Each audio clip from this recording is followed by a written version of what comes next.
ଶୀଘ୍ର ଆସୁଥିବା ପ୍ରଭୁ ଯୀଶୁଖ୍ରୀଷ୍ଟଙ୍କ ପବିତ୍ର ଓ ବହୁମୂଲ୍ୟ ନାମରେ ନିର୍ମଳ ଖରା ୟୁଟ୍ୟୁବ୍ ଚ୍ୟାନେଲରେ ପୁନର୍ବାର ଆପଣ ସମସ୍ତଙ୍କୁ ସ୍ୱାଗତ କରେ। ପ୍ରତିଦିନ ପ୍ରତି ପ୍ରଭାତ ଆମମାନେ ନିର୍ମଳ ଖରା ୟୁଟ୍ୟୁବ୍ ଚ୍ୟାନେଲ ମାଧ୍ୟମରେ ଆମମାନେ ନୂଆ ନୂଆ ପ୍ରସଙ୍ଗରେ ପ୍ରଭୁଙ୍କର ବାକ୍ୟ ଆମେ ଶୁଣୁଛୁ। ପରମେଶ୍ୱର ଆମମାନଙ୍କୁ ପ୍ରତିଦିନ ତାଙ୍କର ପବିତ୍ର ବାକ୍ୟ ମାଧ୍ୟମରେ ଆମମାନଙ୍କ ସହିତ ସେ କଥାବାର୍ତ୍ତା ହେଉଛନ୍ତି। ଆଜି ମଧ୍ୟ ଆମମାନଙ୍କୁ ଯେଉଁ ପ୍ରସଙ୍ଗ ଦେଇଛନ୍ତି, ଆଜିର ପ୍ରସଙ୍ଗଟି ଏହି ପ୍ରକାର ଅଟେ। ଶୟତାନର ଚାରି ପ୍ରକାର ଆକ୍ରମଣ।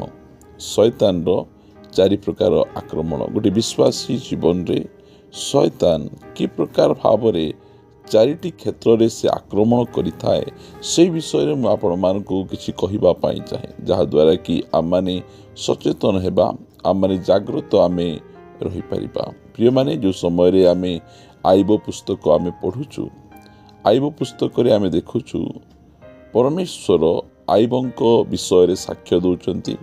ଆଇବଙ୍କ ସମାନ ସିଦ୍ଧ ସରଳ ପରମେଶ୍ୱର ଭୟକାରୀ ମନୁଷ୍ୟ କେହି ନାହାନ୍ତି।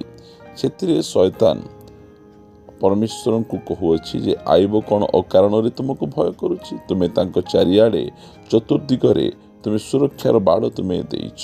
ତୁମେ ସୁରକ୍ଷାର ବାଡ଼କୁ ତୁମେ କାଢ଼ିଦିଅ, ତାହେଲେ ଦେଖିବ ସେ ତୁମକୁ ତୁମ ମୁଖ ଆଗରେ ଅସ୍ୱୀକାର କରିବ। ପରମେଶ୍ୱର ଆଇବଙ୍କ ଉପରେ ଦୃଢ଼ ବିଶ୍ୱାସ ରହିଛି। ଆଉ ସେ କହିଲେ ଠିକ୍ ଅଛି, ତୁମେ ଆଇବଙ୍କ ଜୀବନରେ କାମ କରିପାରିବ। ଯେଉଁ ସମୟରେ ପରମେଶ୍ୱର ସୁରକ୍ଷାର ବାଡ଼କୁ କାଢ଼ୁଛନ୍ତି, ସେହି ସମୟରେ ଶୟତାନ ସେ କ'ଣ କରୁଛି? ଆଇବଙ୍କର ଧନ ସମ୍ପତ୍ତି ଉପରେ ସେ ଆକ୍ରମଣ କରୁଛି। ଆମମାନେ ପଢ଼ିବା ଆଇବ ପୁସ୍ତକର ଏକ ଅଧ୍ୟାୟର ଆମମାନେ ପଢ଼ିବା 14 ପଦରୁ। ଏହିପରି ସମୟରେ ଆଇବଙ୍କ ନିକଟକୁ ଏକ ଦୂତ ଆସି କହିଲା, ବଳଦମାନେ ହଳ ବୁଲାଉଥିଲେ ଓ ସେମାନଙ୍କ ନିକଟରେ ଗଧର୍ବିମାନେ ଚରୁଥିଲେ। ଏଥିମଧ୍ୟରେ ସିବାଇମାନେ ଆକ୍ରମଣ କରି ସେମାନଙ୍କୁ ନେଇଗଲେ। ଆହୁରି ସେମାନେ ଖଡ଼୍ଗଧାରରେ ଦାସମାନଙ୍କୁ ବଧ କଲେ। ପୁଣି ଆପଣଙ୍କୁ ସମ୍ବାଦ ଦେବା ପାଇଁ କେବଳ ମୁଁ ଏକା ରକ୍ଷା ପାଇଛି। ଏ ସ୍ଥାନରେ ଆମେ ସ୍ପଷ୍ଟ ଭାବରେ ଦେଖିପାରୁଛୁ ଯେ ଶୟତାନ ଗୋଟିଏ ବିଶ୍ୱାସୀର ଜୀବନରେ ପ୍ରଥମରେ ତାଙ୍କର ଧନ ସମ୍ପତ୍ତିକୁ ସେ ଆକ୍ରମଣ କରେ। ଆଇବଙ୍କର ବିଜନେସ୍, ଆଇବଙ୍କର ଧନ ସମ୍ପତ୍ତିକୁ ଶୟତାନ ପ୍ରଥମେ ଆକ୍ରମଣ କରେ।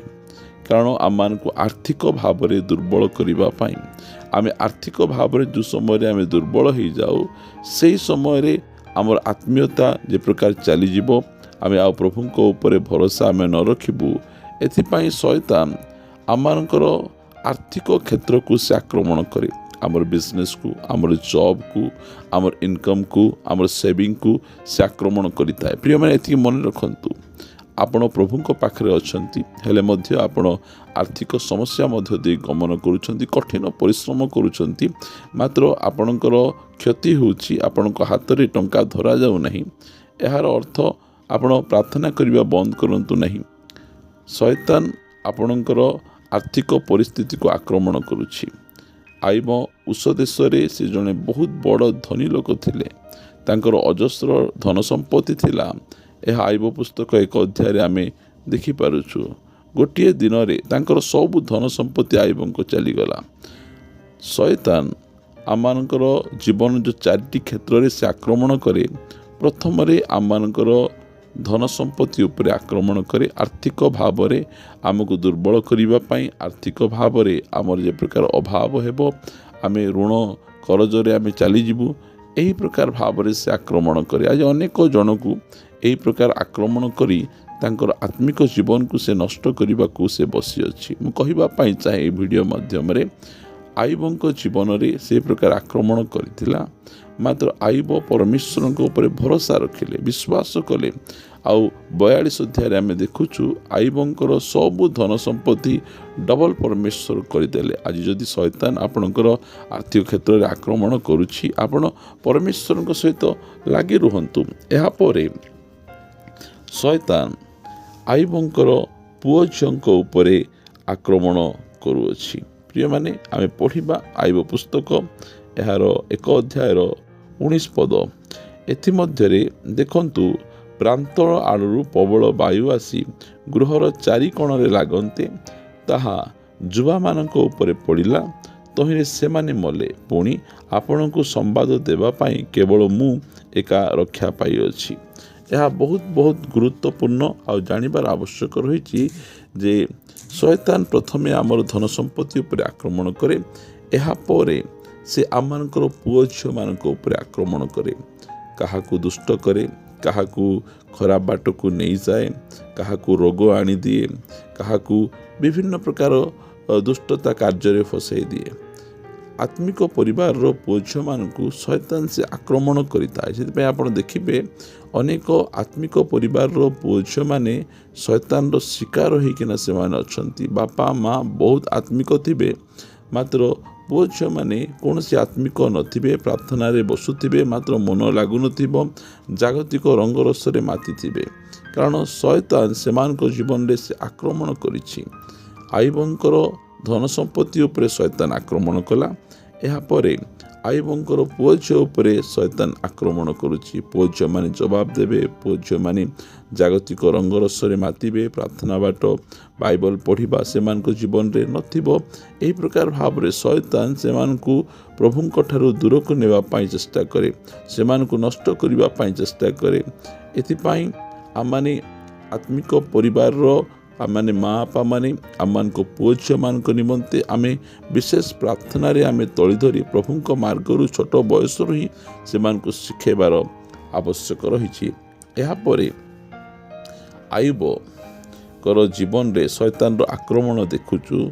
ଯେଉଁ ଆମମାନେ ପ୍ରଥମ ଆକ୍ରମଣ ଦେଖିଲୁ ତାଙ୍କ ଧନ ସମ୍ପତ୍ତି ଉପରେ, ଆଉ ଦ୍ୱିତୀୟ ଆକ୍ରମଣ ଦେଖିଲୁ ଯେ ଆଇବଙ୍କର ପୁଅ ଝିଅ ଉପରେ, ତୃତୀୟରେ ତାଙ୍କର ଶରୀର ଉପରେ ଆକ୍ରମଣ କରୁଛି। ପଢ଼ିବା ଆମେ 2 ଅଧ୍ୟାୟ 7 ପଦରେ, ଏ ଉତ୍ତାରେ ଶୟତାନ ସଦାପ୍ରଭୁଙ୍କ ଛାମୁରୁ ବାହାରି ଯାଇ ଆଇବର ତଳିପାଠରୁ ମସ୍ତକ ପର୍ଯ୍ୟନ୍ତ ମହା ଜଳାଜନକ ବିସ୍ଫୋଟ କରି ତାହାକୁ ଆଘାତ କଲା। ଏଣୁ ସେ ସର୍ବାଙ୍ଗ କୁଣ୍ଡେଇବା ପାଇଁ ଖଣ୍ଡେ ଖପରା ନେଲା ଓ ଭସ୍ମ ମଧ୍ୟରେ ବସିଲା। ପ୍ରିୟମାନେ, ଏହି ପ୍ରକାର ଭାବରେ ଶୟତାନ ସେ ଗୋଟିଏ ବିଶ୍ୱାସୀର ଜୀବନରେ ଆକ୍ରମଣ କରିଥାଏ। ଆଇବଙ୍କର ଧନ ସମ୍ପତ୍ତି ଉପରେ ଆକ୍ରମଣ କଲା, ଆଇବଙ୍କ ପୁଅ ଝିଅ ଉପରେ ଆକ୍ରମଣ କଲା, ଏବେ ଆଇବଙ୍କର ଶରୀର ଉପରେ ଆକ୍ରମଣ କରୁଛି। ଶରୀର ମଧ୍ୟରେ ରୋଗ ଆଣୁଛି, ଜ୍ୱର ଆଣୁଛି, ସମସ୍ୟା ଆଣୁଛି। ଏଇଟା ଆଇବଙ୍କ ଜୀବନରେ ଶୟତାନର ଆକ୍ରମଣ ରହିଛି। ପରମେଶ୍ୱରଙ୍କ ବିନା ଅନୁମତିରେ ଶୟତାନ ଆକ୍ରମଣ କରିପାରିବ ନାହିଁ, ମାତ୍ର ପରମେଶ୍ୱର ଅନୁମତି ଦେବାରୁ ଆଇବଙ୍କର ଜୀବନରେ ସେ ପ୍ରକାର ଭାବରେ ରୋଗ ଆସିଲା। ଆମେ ପାଉଲଙ୍କ ଜୀବନରେ ମଧ୍ୟ ଆମେ ଦେଖୁ, ପାଉଲଙ୍କୁ ମଧ୍ୟ ଶୟତାନର ଦୂତ ସ୍ୱରୂପ ଗୋଟିଏ କଣ୍ଟକ ତାଙ୍କ ଶରୀର ମଧ୍ୟରେ ଦିଆଯାଇଥିଲା। ମାତ୍ର ଆଇବ କହିଲେ ପାଉଲ କହିଲେ, ଯେଉଁ ସମୟରେ ମୁଁ ଦୁର୍ବଳ ମୁଁ ସେହି ସମୟରେ ବଳବାନ। ସେଇ ପ୍ରକାର ପରିସ୍ଥିତିରେ ମଧ୍ୟ ବଳବାନ ହୋଇ ପ୍ରଭୁଙ୍କର ସେବା କଲେ। ଆଇବଙ୍କର ଏ ପ୍ରକାର ପରିସ୍ଥିତିରେ ମଧ୍ୟ ଆଇବ ପ୍ରଭୁଙ୍କ ଠାରେ ଲାଗି ରହି ସେ ପ୍ରଭୁଙ୍କର ଗୌରବ କରୁଛନ୍ତି, ମହିମା କରୁଛନ୍ତି। ଆଉ ଚତୁର୍ଥ ଭାବରେ ଆମେ ଦେଖୁଛୁ, ଯେଉଁ ସମୟରେ ଆଇବଙ୍କର ପରିସ୍ଥିତି ଏହି ପ୍ରକାର ଖରାପ ହୋଇଛି, ଆମେ 9 ପଦ 2 ଅଧ୍ୟାୟର 9 ପଦ, ତହିଁରେ ତାହାର ଭାର୍ଯ୍ୟା ତାହାକୁ କହିଲା, ତୁମ୍ଭେ କି ଏଯାଏଁ ଆପଣାର ସରଳତା ଦୃଢ଼ କରି ଧରୁଅଛ, ପରମେଶ୍ୱରଙ୍କୁ ପରିତ୍ୟାଗ କରି ମର। ସେ ତାହାକୁ କହିଲେ, ତୁମ୍ଭେ ଏକ ମୁଢ଼ା ସ୍ତ୍ରୀ ପରି କଥା କହୁଅଛ। କ'ଣ ଆମ୍ଭେମାନେ କି ପରମେଶ୍ୱରଙ୍କ ହସ୍ତରୁ ମଙ୍ଗଳ ଗ୍ରହଣ କରିବା ଆଉ ଅମଙ୍ଗଳ କ'ଣ ଗ୍ରହଣ କରିବା ନାହିଁ? ଏହିସବୁରେ ଆଇବ ଆପଣା ଅଷ୍ଟାଧରରେ ପାପ କଲା ନାହିଁ।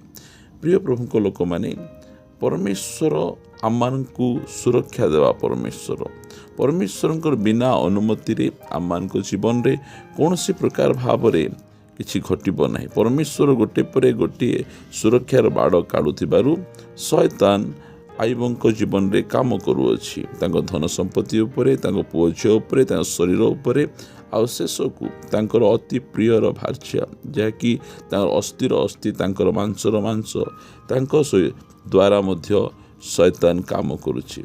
ସେଥିପାଇଁ ପ୍ରିୟ ପ୍ରଭୁଙ୍କ ଲୋକମାନେ, ଶୟତାନ ଆମମାନଙ୍କ ଜୀବନରେ ଏହି ପ୍ରକାର ଭାବରେ କାର୍ଯ୍ୟ କରୁଥାଏ। ସେଥିପାଇଁ ବାଇବଲ ଆମମାନଙ୍କୁ କହେ, ପ୍ରଥମ ପିତର 5 ଅଧ୍ୟାୟ 9 ପଦ, ବିଶ୍ୱାସରେ ସ୍ଥିର ରହି ତାହାର ବା ଶୟତାନର ପ୍ରତିବାଧା କର। ପୁଣି ଏହା ଜାଣ ଯେ ଜଗତରେ ଥିବା ତୁମ୍ଭମାନଙ୍କର ଭାଇମାନଙ୍କ ପ୍ରତି ଏହି ପ୍ରକାର ଦୁଃଖ ଭୋଗ ଘଟୁଛି। ଆମକୁ ବିଶ୍ୱାସରେ ଦୁର୍ବଳ କରିବା ପାଇଁ ଏହି ପ୍ରକାର ପରିସ୍ଥିତି ଆସେ, ମାତ୍ର ଆମେ ବିଶ୍ୱାସରେ ସ୍ଥିର ରହି ଆମେ ଶୈତାନର ସାମ୍ନା କରିବାର ଅଛି, ପ୍ରତିବାଧା କରିବାର ଅଛି। ଯାକୋବ ପୁସ୍ତକ 4:7 ଲେଖାଗଲା, ଅତଏବ ତୁମ୍ଭେମାନେ ଈଶ୍ୱରଙ୍କର ବଶୀଭୂତ ହୁଅ, ଶୈତାନକୁ ପ୍ରତିବାଧା କର, ତାହେଲେ ସେ ତୁମ୍ଭମାନଙ୍କ ନିକଟରୁ ପଳାଇବ। ପ୍ରିୟମାନେ, ଆମେ ଶୈତାନକୁ ଯଦି ଘଉଡ଼ିବାର ଅଛି, ପ୍ରଥମେ ଆମେ ପରମେଶ୍ୱରଙ୍କର ବଶୀଭୂତ ହେବାର ଅଛି, ବିଶ୍ୱାସରେ ଆମେ ସ୍ଥିର ରହିବାର ଅଛି। ତାହେଲେ ଆମେ ତାକୁ ପ୍ରତିବାଧା କଲେ ସେ ଚାଲିଯିବ। ଆମେ ବିଶ୍ୱାସରେ ସ୍ଥିର ରହିବା। ଆଇବଙ୍କ ଜୀବନରେ ପରୀକ୍ଷା ଉପରେ ପରୀକ୍ଷା ଆସୁଛି, ମାତ୍ର ଆଇବ ବିଶ୍ୱାସରେ ସେ ସ୍ଥିର ରହୁଛନ୍ତି। ଶେଷରେ ତାଙ୍କର ଧନ ସମ୍ପତ୍ତି ଭଲ ହେଲା, ତାଙ୍କର ଆହୁରି ପୁଅ ଝିଅ ଜନ୍ମିଲେ, ତାଙ୍କ ସ୍ତ୍ରୀ ଆହୁରି ତାଙ୍କ ପାଇଁ ପୁଅ ଝିଅକୁ ଜନ୍ମ କଲେ। ପ୍ରିୟ ପ୍ରଭୁଙ୍କ ଲୋକମାନେ, ଏହା ମନେ କରନ୍ତୁ, ଆର୍ଥିକ ସମସ୍ୟା ଦେଇ ଗମନ କରୁଛନ୍ତି, ଏହା ଗୋଟେ ପରୀକ୍ଷା, ସବୁବେଳେ ରହିବ ନାହିଁ। ପ୍ରଭୁଙ୍କ ପାଖରେ ବିଶ୍ୱସ୍ତ ହୁଅନ୍ତୁ। ଆପଣଙ୍କ ପୁଅ ଝିଅମାନେ ଭୁଲ ବାଟରେ ଯାଉଛନ୍ତି, ପ୍ରାର୍ଥନା କରନ୍ତୁ ସେମାନଙ୍କୁ ଠିକ୍ ବାଟରେ ପଳାଇ ଆସିବେ। ଆପଣଙ୍କ ଶରୀର ମଧ୍ୟରେ ବିଭିନ୍ନ ପ୍ରକାର ଦୁର୍ବଳତା ରହିଛି, ରୋଗ ଜ୍ୱର, ପରମେଶ୍ୱର ଆପଣଙ୍କୁ ସୁସ୍ଥ କରିବେ। ବ୍ୟସ୍ତ ହୁଅନ୍ତୁ ନାହିଁ। ଆପଣଙ୍କର ନିଜର ଭାର୍ଯ୍ୟା ଆପଣଙ୍କ ବିରୁଦ୍ଧରେ ଉଠୁଛନ୍ତି, ଆପଣଙ୍କ ଆତ୍ମୀୟ ସ୍ୱଜନମାନେ ଆପଣଙ୍କ ବିରୁଦ୍ଧରେ ଉଠୁଛନ୍ତି। ଏସବୁ ଶୈତାନ ସେମାନଙ୍କୁ ଉକସାଉଛି। ସେଥିପାଇଁ ଆପଣ ବିଶ୍ୱାସରେ ସ୍ଥିର ରହି ଶୈତାନର ପ୍ରତିବାଧା କରନ୍ତୁ। ଆଉ ଈଶ୍ୱରଙ୍କର ବଶୀଭୂତ ହୋଇ ତାକୁ ଯେତେବେଳେ ଆପଣ ପ୍ରତିବାଧା କରିବେ, ସେ ପଳାଇ ଯିବ। ଆସନ୍ତୁ ପ୍ରଭୁଙ୍କ ନିକଟରେ ପଦେ ପ୍ରାର୍ଥନା କରିବା। ଗୌରବମୟ ପିତା, ଆମେ ତୁମକୁ ଧନ୍ୟବାଦ ଦେଉଛୁ। ତୁମେ ଆମମାନଙ୍କ ସହିତ ପ୍ରତିନିତ୍ୟ ତୁମେ କଥାବାର୍ତ୍ତା ହେଉଛ। ଆଜି ମଧ୍ୟ ତୁମେ ଅତି ସୁନ୍ଦର ଭାବରେ କଥାବାର୍ତ୍ତା ହେଉଛ। ଆମେ ତୁମକୁ ଧନ୍ୟବାଦ ଦେଉଛୁ ଯେ ତୁମେ ଆମମାନଙ୍କୁ ଶୈତାନର ଆକ୍ରମଣ କି ପ୍ରକାର ରହେ ଆଉ କି ପ୍ରକାର ଭାବରେ ଆମେ ତା ଉପରେ ଜୟଲାଭ କରିପାରିବୁ, ଏ ବିଷୟରେ ଅତି ସ୍ପଷ୍ଟ ଭାବରେ ଶିକ୍ଷା ଦେଇଥିବାରୁ ଆମେ ତୁମର ଗୌରବ କରୁଛୁ, ମହିମା କରୁଛୁ। ପ୍ରତିନିତ୍ୟ ଆମମାନଙ୍କ ସହିତ କଥା ହେଉଥିବାରୁ ଧନ୍ୟବାଦ ଦେଇ ପ୍ରାର୍ଥନା ପ୍ରିୟ ପ୍ରଭୁ ଯୀଶୁଙ୍କ ନାମରେ ମାଗୁଅଛୁ। ଆମେନ୍, ଆମେନ୍। ପ୍ରେଜ୍ ଦ ଲର୍ଡ। ପ୍ରଭୁ ସମସ୍ତଙ୍କୁ ପ୍ରଚୁର ଭାବେ ଆଶୀର୍ବାଦ କରନ୍ତୁ। ପରମେଶ୍ୱର ଅନୁଗ୍ରହ କଲେ ଆସନ୍ତା ଭିଡ଼ିଓରେ ପୁନର୍ବାର ଆମେ ପରସ୍ପର ସହିତ ସାକ୍ଷାତ କରିବା। ରହିବା। ନମସ୍କାର। Praise the lord. God bless you.